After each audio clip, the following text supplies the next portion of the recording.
জাতীয় দলে ডাক পেতে যাচ্ছেন নতুন দুই তারকা ব্যাটার। ঘরোয়া লিগে ধারাবাহিকভাবে পারফরমেন্স করার পুরস্কার পাবেন এই দুজন। মুশফিকুর রহিমের জায়গায় দীর্ঘদিন পর প্রত্যাবর্তন করবেন তারা। লঙ্কানদের বিপক্ষে ওয়ানডে সিরিজের স্কোয়াডে থাকছে বেশ কিছু বড় চমক, সাথে আসতে পারে একাধিক রদবদল। জাতীয় দলে প্রত্যাবর্তন করতে যাওয়া দুই ক্রিকেটার ও সম্ভাব্য স্কোয়াড নিয়ে বিস্তারিত জানবো রিপোর্টে। শ্রীলঙ্কার বিপক্ষে পূর্ণাঙ্গ সিরিজ খেলতে জাতীয় দল এখন তাদের দেশে।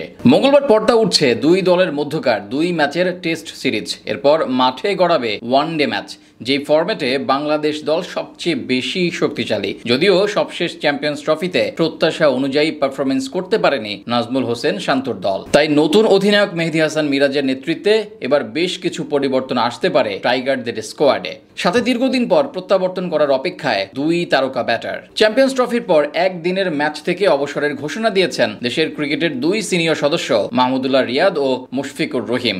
এছাড়া প্রত্যাশা অনুযায়ী ক্রিকেটাররাও তেমন ভালো পারফরমেন্স করতে পারেনি, তাই স্কোয়াডে পরিবর্তন আনার সিদ্ধান্ত নিয়েছে টিম ম্যানেজমেন্ট। এই সিরিজ দিয়ে অধিনায়কত্বের নতুন পথ শুরু করবেন মেহেদী হাসান মিরাজ। তার দায়িত্ব নেওয়ার পর শোনা যাচ্ছে দীর্ঘদিন পর ওয়ানডে স্কোয়াডে অন্তর্ভুক্ত হতে পারেন নুরুল হাসান সোহান। ঘরোয়া লিগে ধারাবাহিকভাবে পারফরমেন্স করার স্বীকৃতি হিসেবে এই পুরস্কার পেতে পারেন উইকেট কিপার ব্যাটসম্যান। সবশেষ ডিপিএল এ অসাধারণ ব্যাটিং করেছিলেন তিনি। ধানমন্ডি স্পোর্টিং ক্লাবের হয়ে 11 ম্যাচে ব্যাট করে 522 রান করেছিলেন পাক্কা 58 গড়ে। দুইটা 50-র সঙ্গে করেছিলেন সমান সেঞ্চুরি। এছাড়া 2025 বাংলাদেশ প্রিমিয়ার লিগেও উজ্জ্বল ছিলেন ডানহাতি এই ব্যাটার। তাই মুশফিকুর রহিমের অনুপস্থিতিতে কপাল খুলতে যাচ্ছে সোহানের। তার সঙ্গে দীর্ঘদিন পর জাতীয় দলে ফেরার অপেক্ষায় বামহাতি ওপেনার নাঈম শেখ। ঘরোয়া লিগে গেল 1 বছর ধরে দারুণ ব্যাট করে আলোচনায় উঠেছেন এই ব্যাটার। সবশেষ বিপিএল এ ছিলেন সর্বোচ্চ রানের মালিক। 14 ইনিংসে করেছিলেন 511 রান, সাথে একটি সেঞ্চুরি। এর পাশাপাশি ঢাকা প্রিমিয়ার লিগে ছিলেন তৃতীয় সর্বাধিক রানের মালিক। 11 ম্যাচে করেছিলেন 618 রান, গড় 60-এর বেশি। এমন ধারাবাহিকতার কারণে শ্রীলঙ্কার বিপক্ষে ওয়ানডে স্কোয়াডে নাম থাকতে পারে তার।